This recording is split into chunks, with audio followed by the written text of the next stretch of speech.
হ্যাঁ, আমি নামাজ পড়ি। অবশ্যই ৫ ওয়াক্ত পড়া হয় না, কিন্তু যতটুকু আমার পক্ষে সম্ভব আমি পড়ি। যেমন কি আসার সময় জোহরের নামাজটিও পড়ে এসেছি।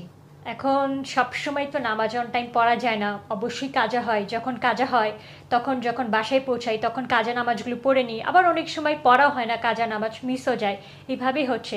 ইভেন খালি আমি নামাজই না, আমি আল্লাহর রহমতে ৩০ টা দিন চেষ্টা করি, বাট অবশ্যই ৩০ টা দিন করা হয় না। আমি কোরআন তেলাওয়াতও করি।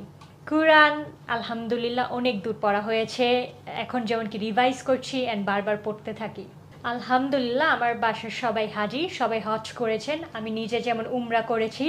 সো আপনি বুঝতেই পারছেন আমার ফ্যামিলি হচ্ছে রিলিজিয়াস প্লাস ইন্ডিপেন্ডেন্ট, অ্যান্ড তারা এমন না যে কেউ কাউকে ধর্ম দিকে জোর করে বা এমন কিছু।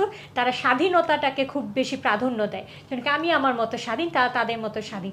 তারা তাদের কোনো উইশ আমার উপর ফোর্স করে না, আমি আমার কোনো অপিনিয়ন তাদের উপর ফোর্স করি না। এটা হচ্ছে সম্পূর্ণ আমাদের একটা ফ্যামিলির ব্যাকগ্রাউন্ড ভ্যালিউস বলতে পারেন। আমার ফ্যামিলি লাইক একটা ফ্যামিলিতে যারা হয়, এর মধ্যে যারাই হয় না কেন সবাই হাজি, including my mother, including my father. জি, আমি উমরা করেছি। এটা হচ্ছে তাদের পার্সোনাল অপিনিয়ন, তারা কেমনে দেখে, বাট আমি যতটুকু বলতে পারি তারা এটা খুব বেশি একটা পছন্দ করে না। অ্যান্ড তা বলে এটা না যে তারা আমাকে বাধা দেয় বা তারা আমাকে টর্চার করে বা হেট্রেড